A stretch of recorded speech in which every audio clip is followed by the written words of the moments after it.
les règlements intérieurs disent qu'il faut que les bureaux d'âge qui doivent examiner ces différentes pétitions. Et ces bureaux d'âge ont des compétences limitativement prévues dans le règlement intérieur, notamment examiner les différentes pétitions, organiser les élections des membres du bureau définitif. Voici les deux compétences que le bureau définitif doit exercer. Mais lorsque ce même bureau d'âge se permet de saisir la Cour constitutionnelle pour que la Cour puisse élargir un peu plus ses compétences, c'est déjà un problème. Parce que lui-même l'a dit qu'il fallait déboulonner le système dictatorial. Et que dans notre loi fondamentale, dans la Constitution, on dit que la RDC c'est un état de droit. L'état de droit c'est le respect aux textes qui régissent notre République. Alors, pour arriver à destituer un Premier ministre, il faut observer également les dispositions irrélatives. Lorsqu'un bureau d'âge qui n'avait pas compétence de le faire, l'a fait, et le Premier ministre ne devrait que prendre acte et démissionner. Mais c'était en violation. Je ne voudrais pas que l'on entre dans un juridisme. L'union sacrée pour nous, nous ne sommes pas les prophètes des malheurs, mais je ne vois pas cette union sacrée parce qu'il y a des gens, il y a certains politiques qui sont partis là-bas autour de la majorité pour se partager les postes. Et lorsqu'il y aura formation du gouvernement, certains seront déçus et ils vont nous rejoindre à l'opposition. Mais à ce moment-là, lorsqu'ils viendront, lorsqu'ils vont regagner l'opposition, ils doivent être convertis et doivent adhérer à la vision du MDVC.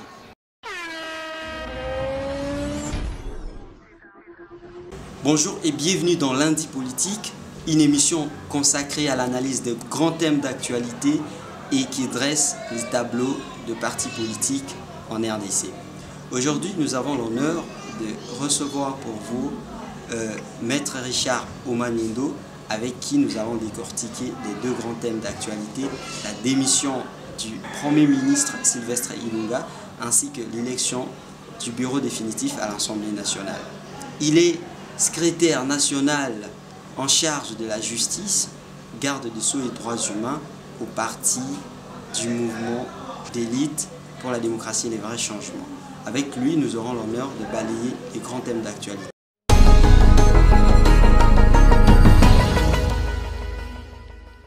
Je vous rappelle que vous suivez une émission consacrée à l'analyse politique des grands thèmes d'actualité ainsi que nous dressons les tableaux de partis politiques dans notre pays. Nous avons notre invité, il s'appelle Maître Richard Omanindo. Il est secrétaire national en charge de la justice, garde des Sceaux et droits humains du parti de mouvement d'élite pour la démocratie et les vrais changements. Maître Richard, bonjour. Bonjour, monsieur Jean-Paul, merci pour l'invitation. Et je salue tous les auditeurs qui vont nous suivre. Et je salue tous les peuples congolais. Merci d'être avec nous, Maître Richard. Première question, est-ce que vous pouvez nous parler brièvement de votre parti politique? Les partis politiques, le mouvement d'élite pour la démocratie, le vrai changement. MDVC en sigle, c'est un parti politique de l'opposition socialiste qui est né après les élections chaotiques de 2018. Et la vision a été conçue par le professeur Dr Justin Mundekereza, qui est un parti politique qui prône le vrai changement. Mais ce vrai changement doit passer par la refondation de l'État avec les 5 piliers pour que les peuples congolais obtiennent les changements tant attendus. Quels sont ces piliers? Ces piliers en quelques lignes. Nous sommes dans une logique de la refondation de l'État et penser à cette logique de la refondation de l'État parce que pour nous, sur le plan scientifique, la RDC n'existe qu'avec ses éléments constitutifs comme État, mais du point de vue survie d'État, la RDC n'existe pas. C'est comme ça que nous nous disons, il faut passer par la refondation de l'État. La refondation de l'État implique les réformes de politique publique de l'État, notamment les réformes constitutionnelles et politiques. Il faut penser au rajeunissement de la classe politique, penser également à la à la restauration de l'État, parce que nous pensons que lorsque vous allez maintenant, même à partir de 18h à Kingasani, les gens se retrouvent maintenant bloqués dans leurs parcelles parce qu'il y a l'insécurité qui bat record à l'est du pays. Donc l'État n'existe pas.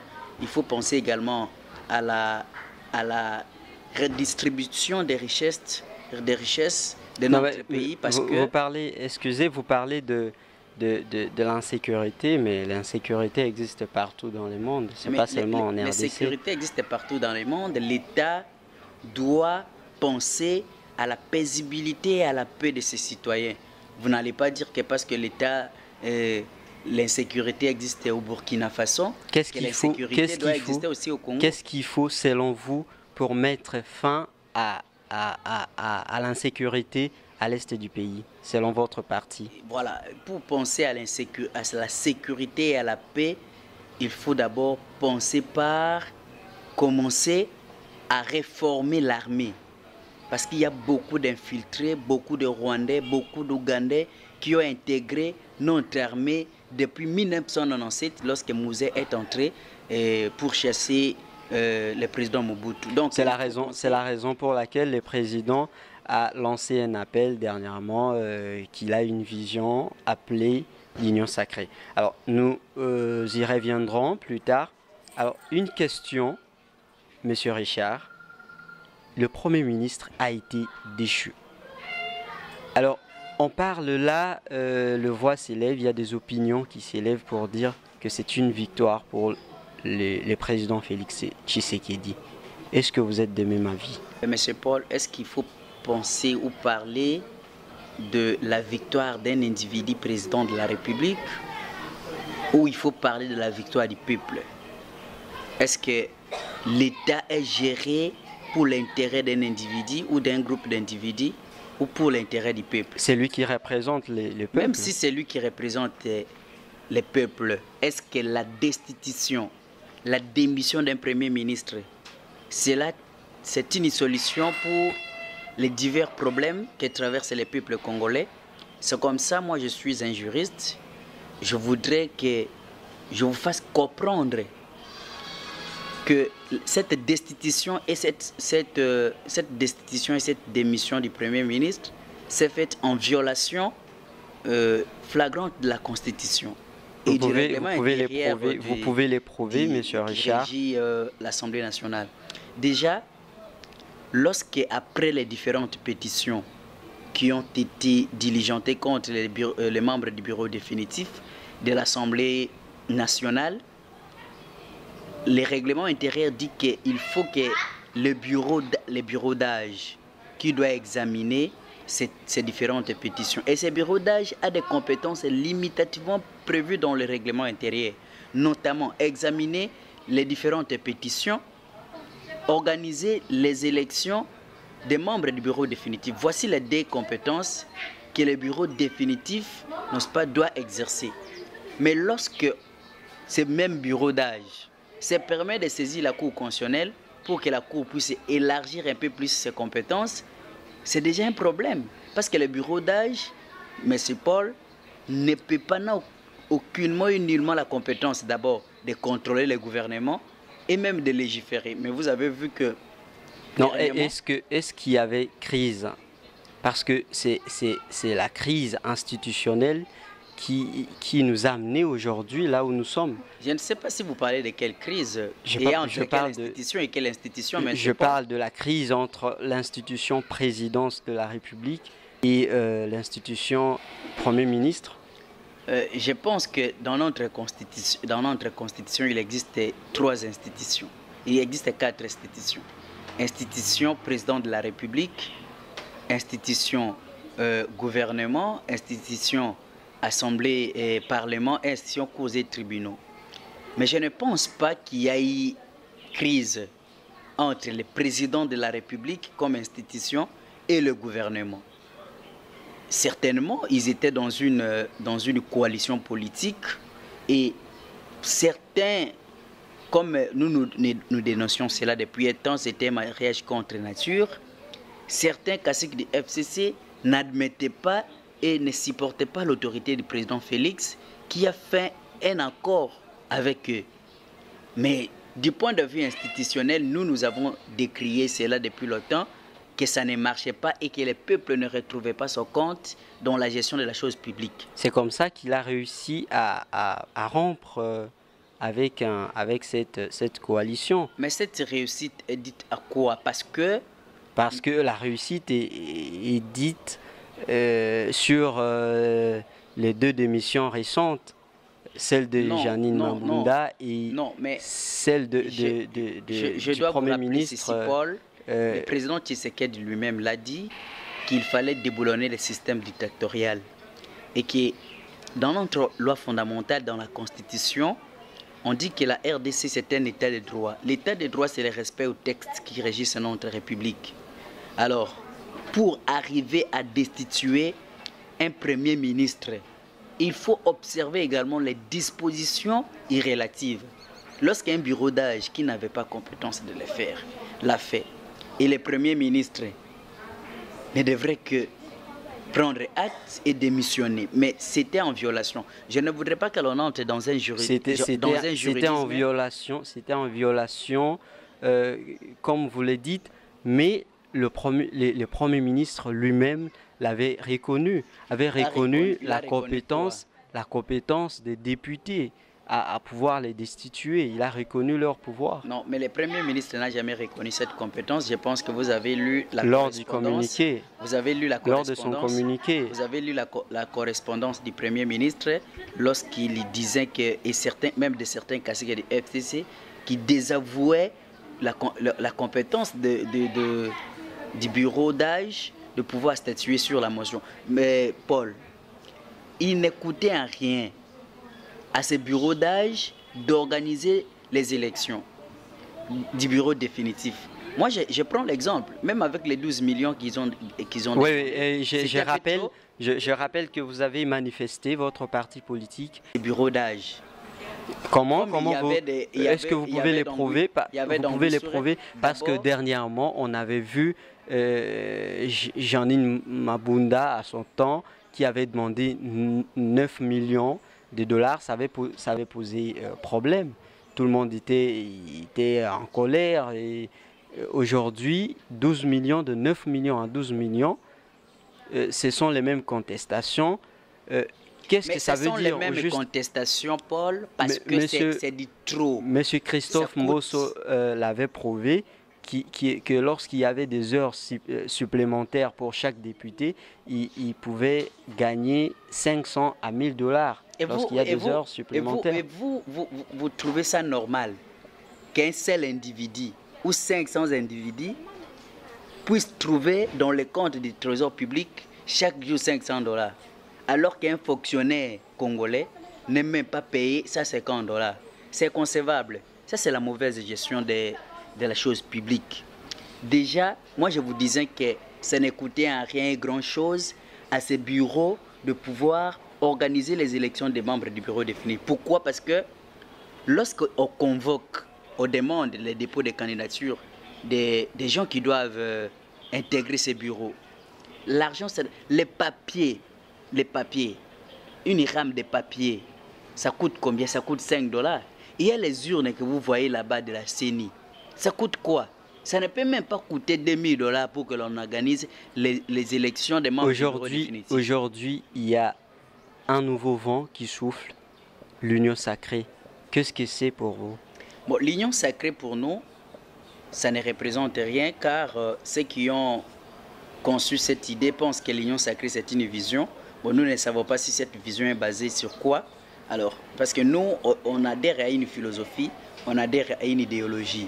Nous pensons que l'union sacrée, c'est l'ensemble de Lamuka, FCC et Cash. Donc, l'union sacrée pour nous, nous ne sommes pas les prophètes des malheurs, mais je ne vois pas cette union sacrée parce qu'il y a des gens, il y a certains politiques qui sont partis là-bas autour de la majorité pour se partager les postes. Et lorsqu'il y aura formation du gouvernement, certains seront déçus et ils vont nous rejoindre à l'opposition. Mais à ce moment-là, lorsqu'ils viendront, lorsqu'ils vont regagner l'opposition, ils doivent être convertis et doivent adhérer à la vision du MDVC. Ok.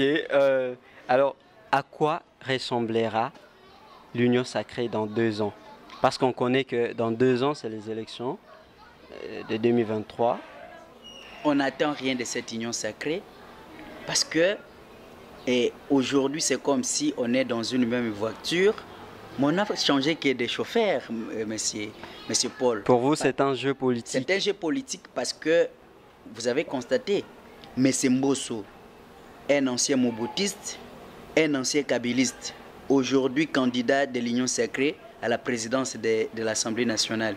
Et M. Jean-Marc Kabound, qui est le premier candidat vice-premier président et qui était destitué par les mêmes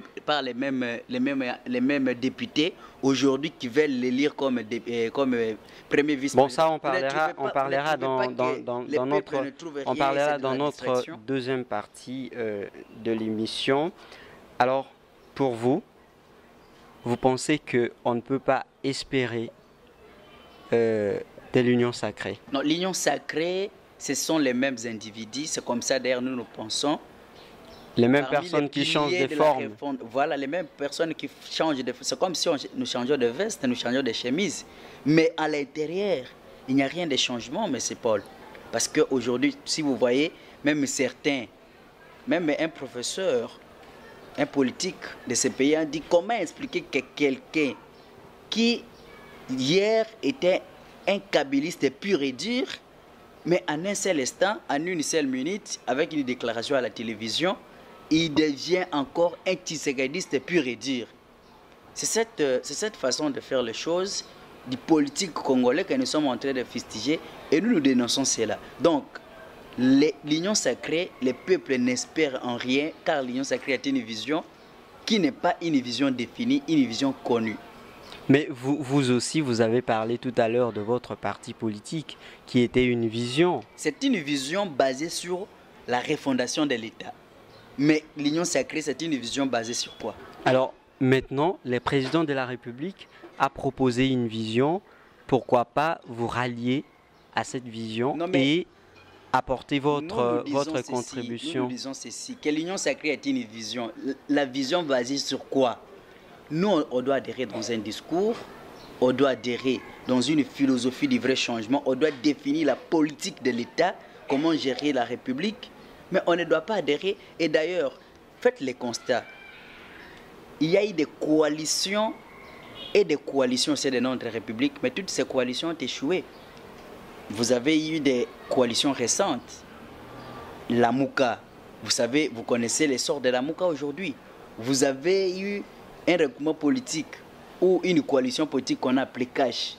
Vous-même, vous connaissez l'essor du CASH. Vous avez le FCC. Est-ce que l'union sacrée viendra répondre de quoi pour la souffrance de ceux qui sont tués à Beni, à Ituri et chez moi à Katakokombe?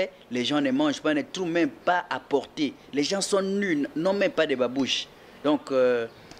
Paul, nous disons que c'est de la pure distraction et que le peuple doit se prendre en charge à travers le mouvement d'élite pour la démocratie et les vrais changements, qui est un parti politique qui prône les valeurs, qui prône les vrais changements.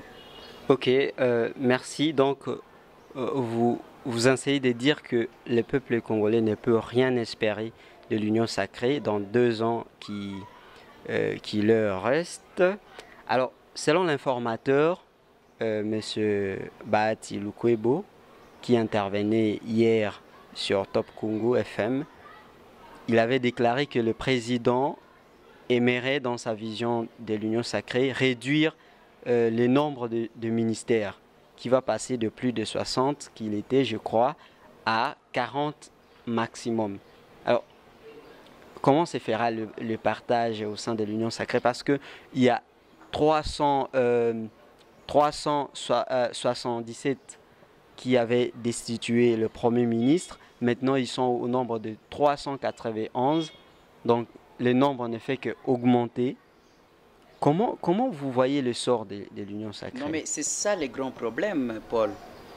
D'abord, quand vous parlez de l'informateur, comment, selon la philosophie du constituant congolais, il est concevable qu'en pleine législature, à plein mandat, que l'on puisse nommer un informateur? Bon. Et on ne peut pas entrer dans ce juridisme car nous sommes devant une dictature, devant une dérive dictatoriale. un système qui dirige par défi et qui ne respecte pas les textes qui régissent notre République.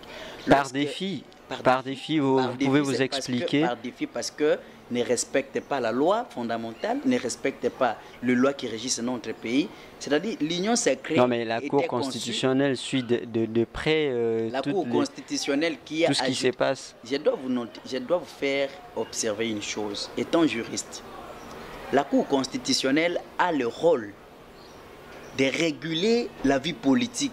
On l'appelle le juge de la régulation de la vie politique. Et je dois aussi vous préciser que la Cour constitutionnelle n'a pas reçu compétence de modifier une disposition de la Constitution ou d'une loi. La Cour constitutionnelle n'est pas un organe législatif. La Cour constitutionnelle, c'est justement un organe qui régule la vie politique. Alors, lorsqu'il y a une Cour constitutionnelle, parce que vous en parlez, lorsqu'il y a une Cour constitutionnelle, avec tout ce qui s'est passé, prenons les cas récents, lorsqu'une Cour constitutionnelle vient dire que nous sommes dans une circonstance exceptionnelle et qu'il faut accorder certaines compétences supplémentaires à un bureau d'âge, c'est un problème. Bon, voyez, lorsque vous parlez d'un nombre exorbitant et excessif de ministères, c'est pour vous dire que tous ces partis politiques, tous ces regroupements politiques sont créés dans une logique de la manocratie, dans une logique de répondre aux besoins du ventre et non aux besoins de la population. Oui, justement, la prolifération des partis politiques aujourd'hui, c'est justement parce qu'on sait tous les concepts qui sont utilisés, consultation, concertation, dialogue, tout cela, on le voit, ça aboutit toujours au partage des postes. Alors, vous concrètement, votre parti vient de voir le jour, il n'y a pas longtemps. Avec des actions concrètes sur terrain. Quelles sont ces actions, par exemple? Lorsque nous sommes partis dire à ces parlementaires que 12 millions c'était de trop, lorsque nous dénonçons venir de partout, même au siège, chaque matin, lorsque vous allez trouver plein de gens en train de réclamer les vrais changements. Le FCC rejoint l'opposition. Allez-vous travailler avec le FCC parce que vous êtes de l'opposition? Ces gens ont fait beaucoup de mal au peuple congolais et s'ils veulent adhérer à l'opposition, ils doivent passer par la vision du MDVC, ils doivent se convertir. Sinon, on ne dit pas que nous avons la paternité, non pas de l'opposition en RDC, mais l'opposition doit être une opposition de valeurs. Parce qu'aujourd'hui, il y a une confusion au sein de l'opinion.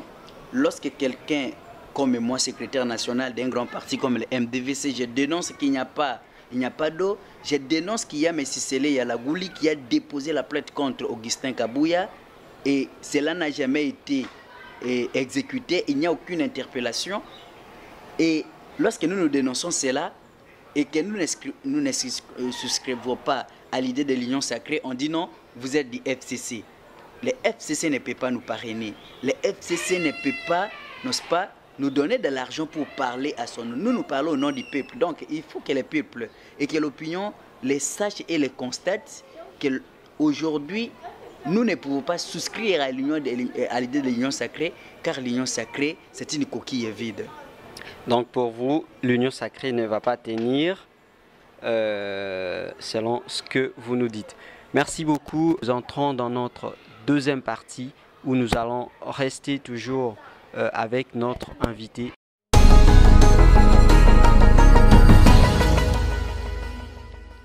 Deuxième partie de votre émission, toujours lundi politique. Aujourd'hui, nous abordons le deuxième thème d'actualité qui règne dans les médias congolais. 39 candidatures déposées à l'Assemblée nationale hier. Le bureau d'âge a dévoilé la liste de tous les candidats réceptionnés. Et parmi ces candidats à la présidence, on retrouve la candidature de M. Christophe Mbosso. Quelle est votre impression? Parce que lui était du bureau qui a été déchu avec Madame Jeanine Mabunda. Aujourd'hui, il est candidat. Il était du FCC. Aujourd'hui, on nous les présente comme candidats de l'Union sacrée. Quelle est votre impression? Monsieur Paul, ce sont des mal que nous dénonçons Pourquoi? Parce que c'est pour vous montrer que cette union sacrée ne va pas répondre aux attentes de la population. Je prends l'exemple de certains candidats à ces élections. Jean-Marc Kabondo Akabond, qui est le président AI de l'IDPS, qui était destitué par ces mêmes députés qui l'ont désigné comme candidat aux élections, n'est-ce pas, au niveau du bureau. Est-ce qu'il est le seul compétent pour pouvoir travailler à ce niveau-là, à cette fonction-là? Et lorsque vous prenez, on veut donner la présidence de l'Assemblée nationale à un vrai kabiliste, à un vrai tenant du FCC, M. Christophe Mbosso. Pour nous, dans le cas du MDVC, nous disons que c'est une récompense qu'on lui donne par rapport à ce qu'il a fait, parce qu'il a réussi à destituer le Premier ministre. Non, mais il a juste accepté de travailler avec les présidents dans sa vision. Est-ce que dans cette union sacrée... Il s'est démontré comme un homme d'État qui est neutre. Je vous ai dit que l'union sacrée, c'est l'ensemble de la MOUCA, bien que la MOUCA n'existe pas, FCC et CASH. Et est-ce que dans toutes ces plateformes politiques, il n'y a que M. Mbosso qui est un monsieur du Front commun pour le Congo? Vous êtes sûr qu'il y aura un changement? C'est un autre Jean-Nini Mabunda que l'on a remplacé, c'est qu'on n'a rien fait. Donc pour nous, nous disons ceci, qu'il faut rajeunir la classe politique. M. Mbosso, à quel âge? M. Mbosso, je vous rappelle, à 78 ans. A travaillé avec Mobutu, a travaillé avec Joseph Kabila, a travaillé avec... il commence maintenant à travailler avec Félix Tshisekedi. Bon, est-ce qu'il est l'expertise? Quelle expertise? Est-ce que vous, son jeunes, expérience. vous êtes jeunes. Il ne faut pas vous berner dans le discours de la vieillesse.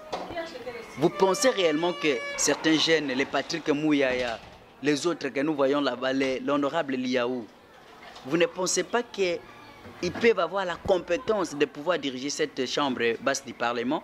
Il n'y a que de vieux, c'est de la récompense politique qu'on est en train de lui donner. Et lui, M. Mbosso, c'est un kabiliste. Vous pensez qu'il peut ne pas obtempérer à l'injonction ou au mot d'ordre de M. Kabila? On le voyait dans une quai à Kingakati. Il y a des images, il y a des photos qui existent. Donc, c'est cette façon de faire les choses, cette façon de pouvoir remettre toujours le pouvoir à ceux qui ont échoué, que nous ne voulons pas. C'est pourquoi nous disons nous n'espérons rien de cette union sucrée. Vous l'appelez union sucrée? Union sucrée parce qu'il faut bien le préciser. L'épithète que l'on a collée à cette union, quand on dit union sacrée, ce qui est sacré, c'est ce qui est spirituel. À ce que l'on ne peut pas toucher. Quand on dit que la vie humaine est sacrée dans notre constitution.